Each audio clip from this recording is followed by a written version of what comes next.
sempat melaksanakan salah satu kewajiban kita, yaitu sholat subuh secara berjamaah. Kemudian mari kita perbanyak sholawat kepada junjungan kita Nabi Muhammad sallallahu alaihi wasallam.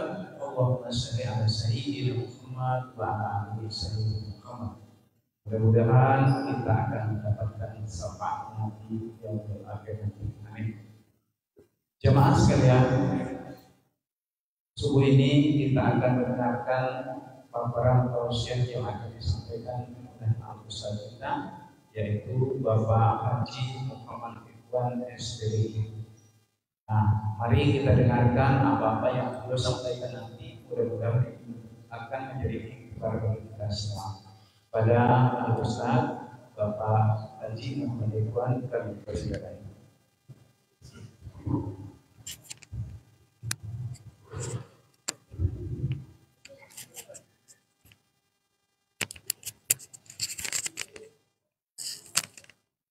Assalamualaikum warahmatullahi wabarakatuh.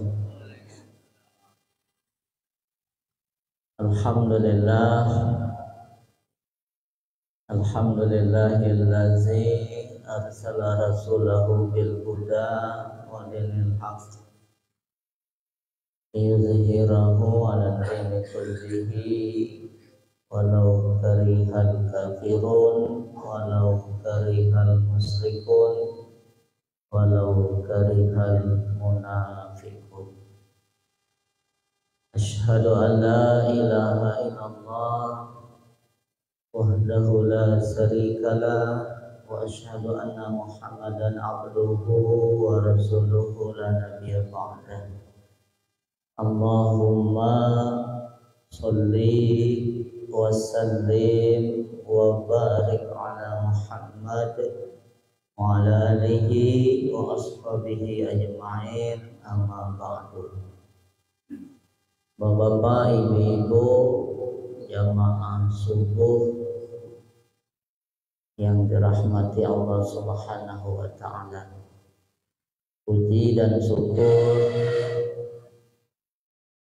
mari tak henti-hentinya lagi dan lagi sampai kita tiada lagi kita panjatkan kehadiran Allah Subhanahu wa ta'ala atas limpahan curahan rahmat karunia nikmatnya kepada kita semua,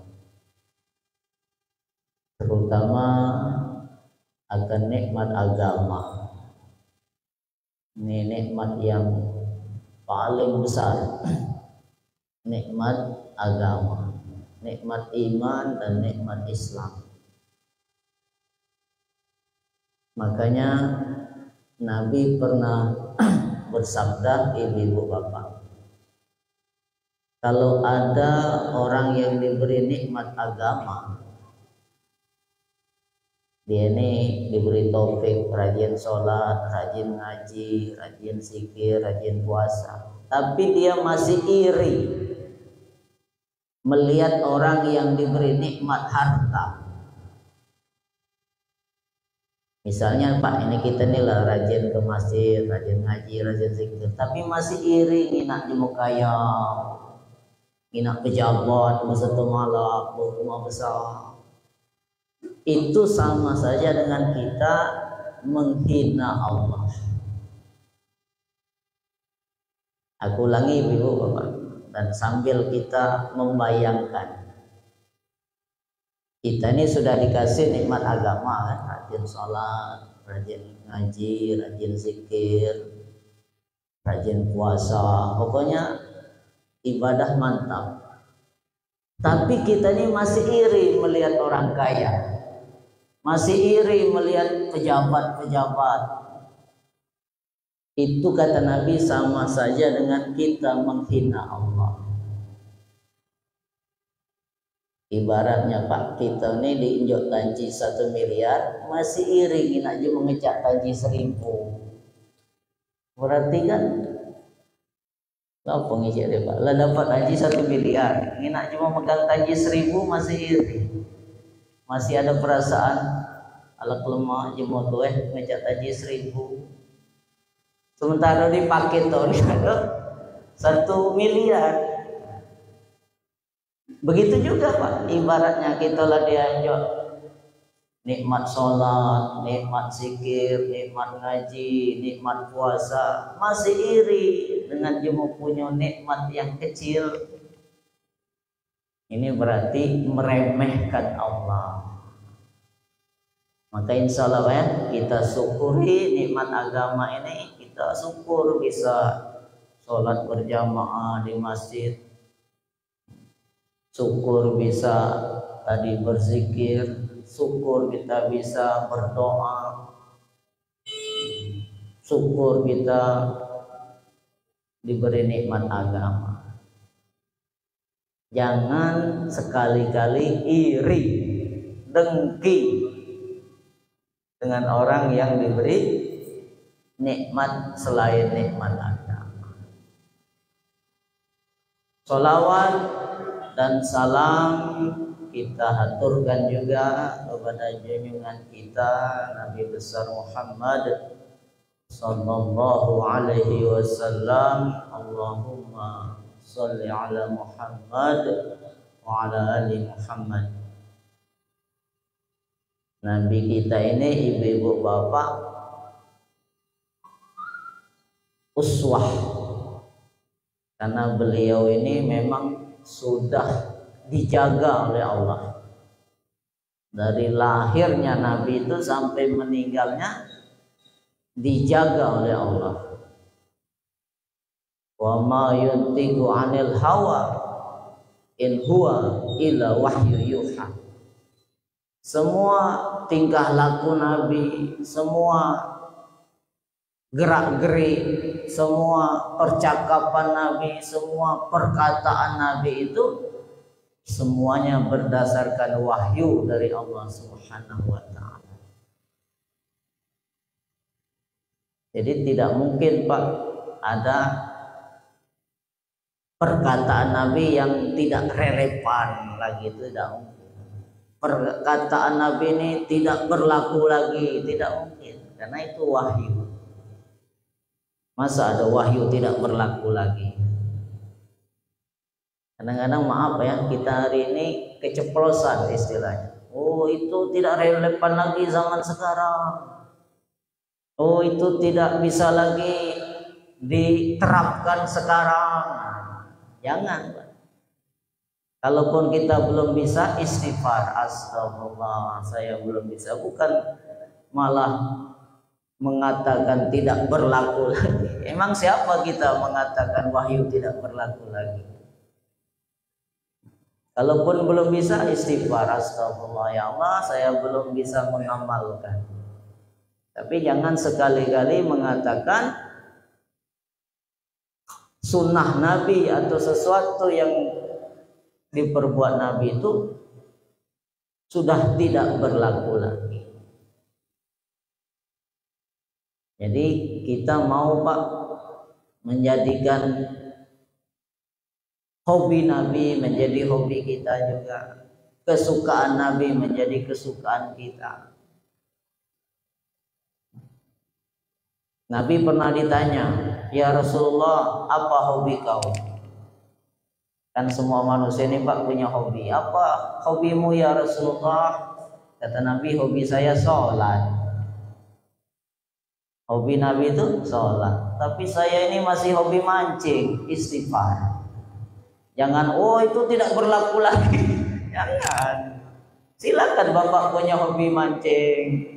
Ada yang hobi main domino, silakan. Tapi jangan mengatakan hobi Nabi tidak berlaku lagi.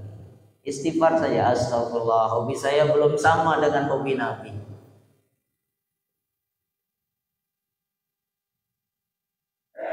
Maka hadir SWT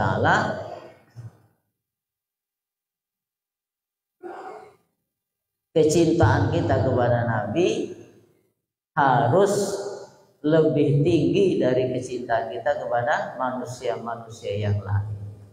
Sehingga insya Allah nanti walaupun kita ini jauh dari kehidupan Nabi, tapi insya Allah nanti di akhirat kita diakui Nabi menjadi umatnya, sehingga nanti dapat syafaatnya. Amin ya rabbal alamin. Bapak-bapak, ibu-ibu, subuh hari ini tema kita Pak, atau judul tausiah kita adalah memakmurkan masjid. Sekolah keruan kalau karena lah di share di grup.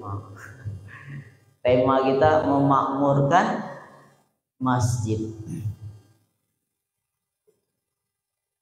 Ibu-ibu, bapak, di dalam surat At-Taubah ayat ke-18. Ini referensi kita.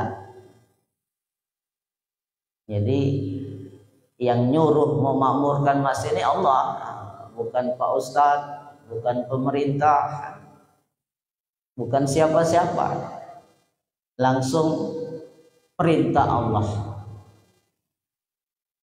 Dalam surat At-Taubah ayat 18, Allah telah memberi SK, telah memberi surat perintah. Innama ya'muru masajidallah man amana billahi wal yaumil akhir. Al-ayat. Innama, sesungguhnya orang-orang ya'muru, yang memakmurkan, masajid. Beda ini masajid dengan masjid. Kalau masjid itu satu, kalau masajid itu jamak, masjid-masjid artinya. Ditolong pahami juga, bukan satu. Perintahnya tuh bukan masih rukisnya aja. Masajid, masjid-masjid. Masajid Allah, man, itulah orang-orang aminu billahi wal yaumil akhir. Itulah orang-orang yang beriman kepada Allah dan hari akhir. Ibu-ibu, bapak, dengan kata lain, orang yang betul-betul beriman kepada Allah dan hari akhir, itu diantara tandanya, diantara ciri-cirinya memakmurkan masjid.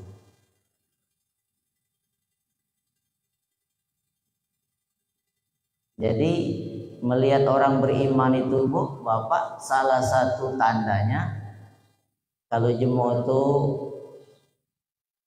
tiap hari jak rumah ke masjid, balik lagi, kalau zuhur pulang lagi ke masjid, balik lagi ke rumah, kalau asar pulang lagi ke masjid, maghrib isya pulang lagi ke masjid. Itu diantara ciri-cirinya. Ciri-ciri pedagang, hari-hari dia Pak, jak di rumah ke pekan, jak di rumah ke pekan, hari-hari. Berapa lama di pekan? Jadi jam 6 sampai jam 6 puluh lagi. Berapa jam itu Pak? Jam 6 malam sampai jam 6. Berapa jam Pak? 12 jam. Hari-hari rumah pekan, rumah pekan, rumah pekan. Ciri-ciri pegawai. Keluar ngaku. Jam mana keluar? Aku nginak dini hari-hari rumah kantor, rumah kantor, rumah kantor.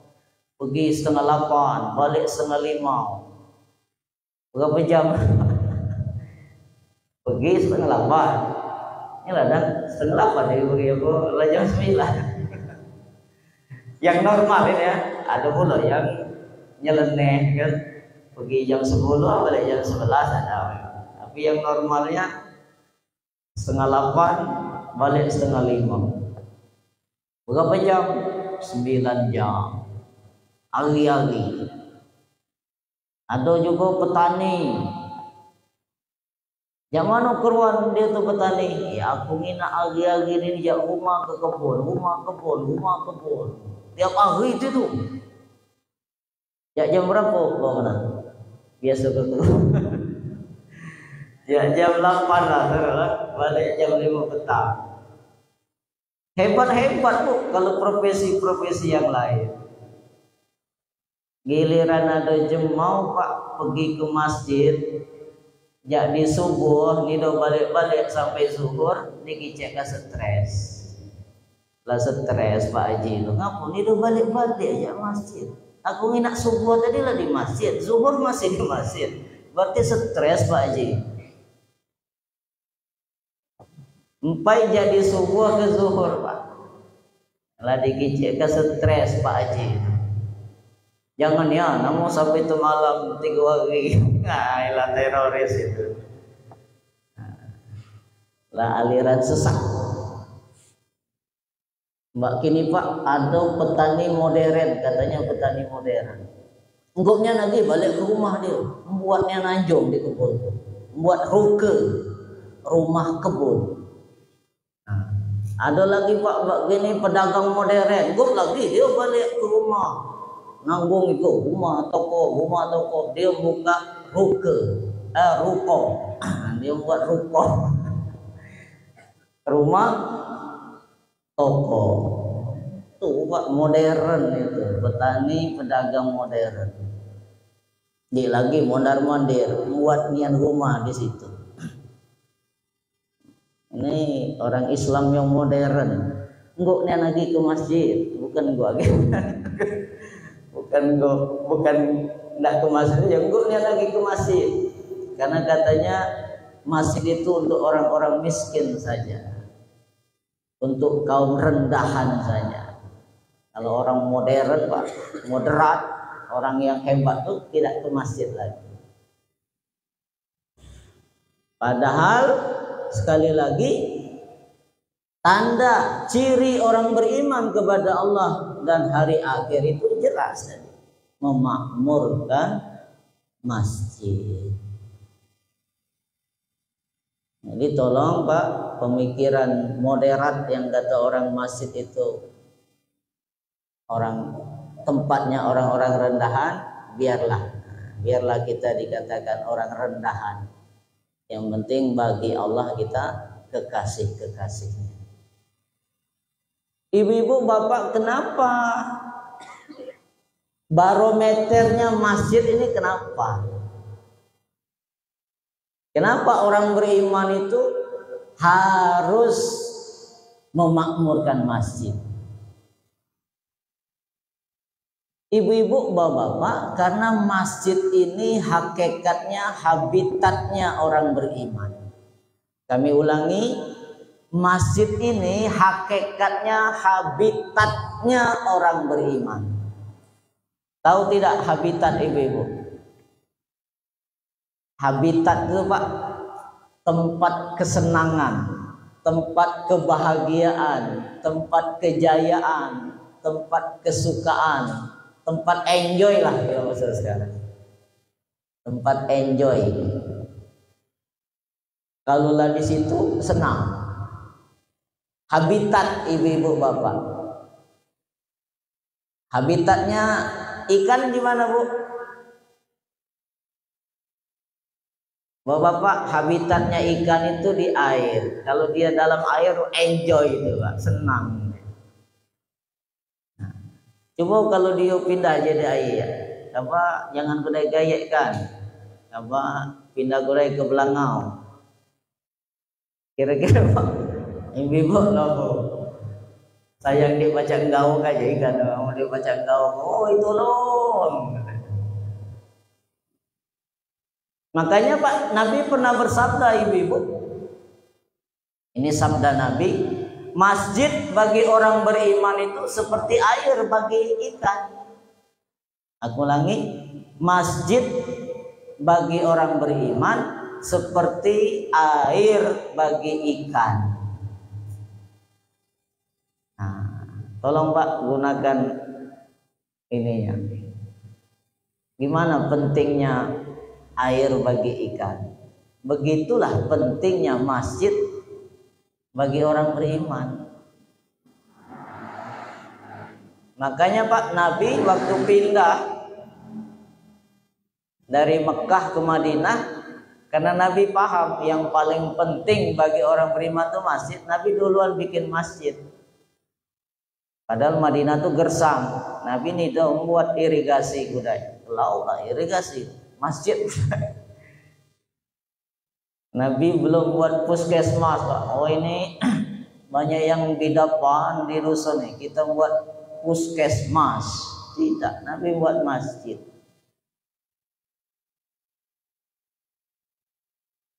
Karena itu tadi seperti air bagi ikan. Ada lagi Pak, tamsilan habitatnya harimau di mana, Ibu-ibu? Habitatnya harimau itu Pak di hutan. Di hutan. Kalau harimau itu di hutan Pak jadi raja dia. Tapi kalau harimau ini Pak sudah bosan ke hutan, ayahku nak berayak kudai ke kota. Pergi dia ke kota Pak, masih ada taringnya, masih ada loreknya, masih ada cakarnya, masih ada aumannya, tapi sudah jadi pemain sirkus. Dia ujung-ujung melompat dia. Main bola dia. Padahal Pak lorengnya masih ada Bu. Cakarnya masih ada, taringnya masih ada, aumannya masih kuat, tapi jadi pemain sirkus. Kenapa? Sudah pindah dari habitatnya. Anak-anak tertawa melihat harimau, hore, hore. Melihat harimau Pak, tertawa anak-anak. Kenapa? Karena tidak lagi di habitatnya. Coba kalau harimau masih di hutan Bu, Bapak-bapak.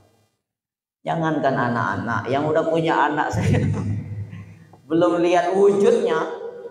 Ini kita berayak ke hutan Pak, Ibu-ibu. Pergi ke hutan, belum lihat wujudnya ada kawan ngicip. Woi di hutan ini banyak harimau. Mulai Pak bulu kuduk dia tegak galau. Belum nginak harimaunya. Lah gemetar, woi jangan ngicip itu, woi jangan ngicip itu. Lah takut. Kenapa? Ini habitatnya. Coba kita Pak ngecek harimau di masjid nih, dia takut. Bu, harimau tuh Bu, Masya Allah, cakarnya Bu, dia takut. Pak, harimau tuh Pak, kumisnya melintang, dia takut. Kenapa? Karena kita membicarakan harimau di masjid, coba di hutan. Habitatnya. Hari ini maaf Pak, orang Islam meninggalkan habitatnya. Masih sholat dia, masih dia ngaji, zikir, masih. Kamu kicau dia takbir, masih Pak takbir. La ilaha illallah, la ilaha illallah. Tapi tidak ke masjid lagi. Jadi pemain sirkus itu orang Islam. Walaupun giling-giling la ilaha illallah, la ilaha illallah, tidak ke masjid, pemain sirkus.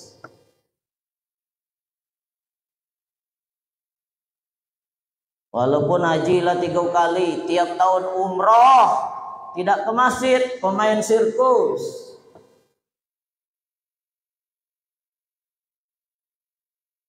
Ahli tarekat, kalau dia zikir baca mengapung, baca terbang, tapi tidak ke masjid, pemain sirkus.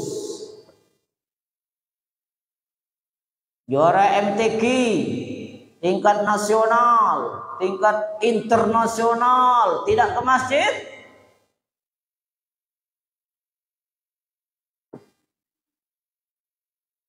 Enggak kalau nyambung, takutnya. Ini ngapa Mbak ini terang-terangan aja. Cuma maksiat aja terang-terangan. Aku pernah nginap Pak, ada jemaah dia mabuk datang ke masjid Rukis. Masih megang botol. Oh, berani nih mabuk di masjid. Berani. Masa gitu Pak taat di masjid nih berani. Begitulah Pak, hari ini kita tertipu dengan loreng, tertipu dengan taring, tertipu dengan auman, tertipu dengan cakar, tapi tidak kembali ke habitat pemain sirkus. Aku tidak menyalahkan Pak orang sholat, ngaji, zikir, tidak. Itu penting. Aksesoris harimau. Kalau harimau tidak loreng lagi kan, harimau ini Pak, ngapun dia loreng. Aksesoris itu Pak, penting itu. Loreng, cakar, taring, auman itu penting. Tapi kembali ke habitat. Jangan merayap ke kota. Masih penting. Inilah habitat kita. Aku pernah Pak, ibu-ibu mendengar seorang ulama cerita. Aku yakin ulama ini cerita tidak mungkin bohong. Dia mengatakan, bercerita tahun 1973 dulu katanya pernah terjadi perang antara Mesir dan Israel. Apa yang terjadi? Kalah Mesir Pak. Padahal cuma Mesir itu cuma Islam. Israel cuma Yahudi, kalah. Terus orang Mesir ini mengatakan, padahal di dalam hadis ini sahih, kami yakin kebenarannya, nanti di akhir zaman orang Islam akan perang melawan orang Yahudi dan orang Islam menang. Tapi kok kami kalah? Ini apa hadisnya yang tidak sahih? Apa gimana? Orang Yahudi Pak menjawab, kami juga pernah baca hadis itu. Kami juga pernah baca hadis itu Pak Ustadz. Tapi itu akan terjadi kalau masjid-masjid orang Islam 5 waktunya seperti sholat Jumat, barulah berlaku hadis itu nanti. Tapi kami ini nginak masjid Jumat Islam. Jumat itulah yang ramai. Subuh syukurnya sesat. Jadi kami yakin belum waktunya Pak Ustaz. Lau tak kebilau. Sampai Mbak gini Pak, Israel sombong. Israel itu sombong bukan karena kuat Bu, Bapak, bukan. Karena masjid-masjid orang Islam 5 waktunya belum seperti sholat Jumat. Ini Bapak berdoa-doa Pak, tolong Palestina, tapi masih kita sepi, masih kita makmur, belum memenuhi syarat. Bukan doanya yang salah, syaratnya belum terpenuhi. Dan jemaah Yahudi paham itu Pak, dia juga membaca hadis itu. Jadi ibu-ibu bapak, luar biasa fungsi masjid ini.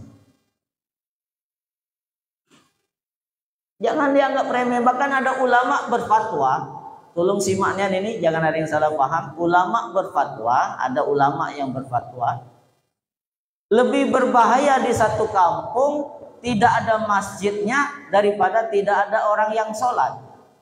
Aku ulangi supaya jangan ada yang salah paham. Lebih berbahaya, judulnya lebih berbahaya di satu kampung itu tidak ada masjidnya daripada tidak ada orang yang sholat.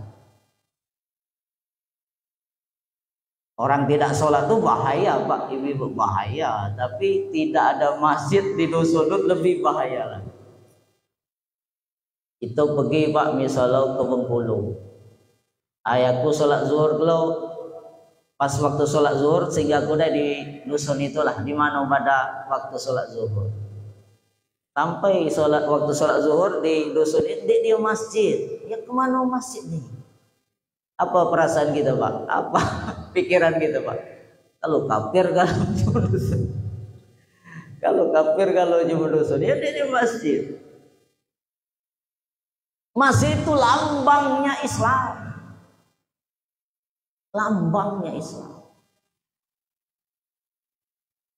Dan masjid itu ibu-ibu bapak tempat turunnya rahmat Allah di satu kampung itu. Jadi kalau Allah tidak merahmati kampung Pak, ibu-ibu, maka yang Allah akan turunkan di masjid. Kalau jumlah dusun tuh banyak ke masjid, berarti rahmat Allah tersebar ke dusun. Jadi bapak-bapak, ibu-ibu, kalau ndak lu apa dusun kita nih dirahmati Allah, perbanyak jemur dusun tuh ke masjid. Minta maaf ini yang mungkin pejabat pemerintahan, bukan dibangun irigasi, di jalan dialapi, listriknya dimantapkan, itu bagus, cuman bukan itu solusinya. Bagaimana dusun ini makmur, perbanyak orang ke masjid. Perbanyak, karena dengan dia ke masjid ngambil rahmat Allah. Makanya kata Nabi, masjid itu jantungnya satu kampung, jantungnya. Kalau makmur masjidnya, makmurlah jantung itu. Barometer Pak, masjid. Masya Allah, banyak ibu-ibu sebenarnya yang kita harus bahas tentang masjid. Tapi ngina ada yang lari bentangga, petugas jago makanan tulah risau. Sebenarnya luar biasa Pak fungsi masjid. Masjid ini Masya Allah. Nanti Pak, ini terakhir, season terakhir. Ketika malaikat maut, malaikat Israel diperintah Allah mencabut nyawa seseorang, maka malaikat Israel itu Pak singgah kudai ke masjid. Belum ke rumah orang itu, belum ke tempat orang itu, dia singgah kudai ke masjid. Ini misal malaikat maut nak cabut jemur yang ada di ukis nih. Misal, maaf bukan dawai ga, ini misal. Malaikat Israel tuh ke masjid Rukis nih kudai. Nanyau dengan malaikat masjid di Rukis ini. Lo apa malaikat masjid? Si Pulan bin Pulan itu lo apa ininya? Apa keadaannya? Wuih, kata malaikat masjid, dia tuh rajinnya ke masjid Israel. Zuhur, asar, maghrib, isya, subuh ke masjid nih. Jadi ya benar kapan cabut nyawa kalau itu doa. Oh, jadi dapat rekomendasi dari malaikat masjid. Maka dicabutlah nyawa orang itu dengan halus, Pak. Tapi kalau rekomendasi jak malaikat masjid, ini udah pernah nyentul itu. Kekadangan aja Jumat itu pun dia ini ada kepentingan. Ani dan yang pernah babut lah itu Jadi mulai itu gitu Israel kan. Mulai Pak dicabut dengan kasar. Ini jangan anggap remeh Pak Mas ya. Sunnah sekali lagi banyak Pak. Karena bila tidak memungkinkan, mungkin season selanjutnya. Kalau itu pun kalau masih diundang. Demikian subhanakallahumma wa bihamdika asyhadu an la ilaha illa anta astaghfiruka wa atubu ilaik. Assalamualaikum warahmatullahi wabarakatuh.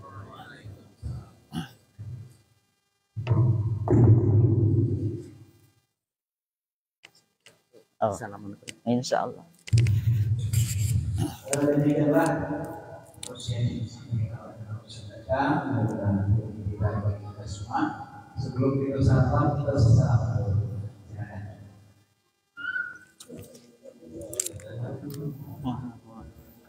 Pak mana lo ada jam nak bayar hidayah tu. Jam mudim Jumat. Assalamualaikum. Waalaikumsalam. Oh ini.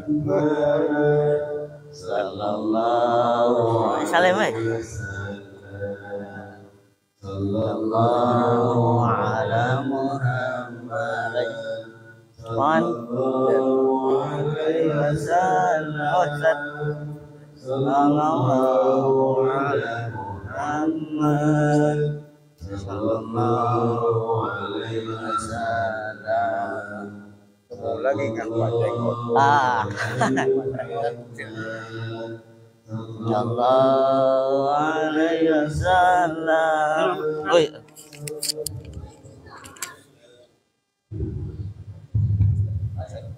Silakan Bapak Ibu yang ibu sudah ada di samping. Silakan Pak, langsung saja. Silakan.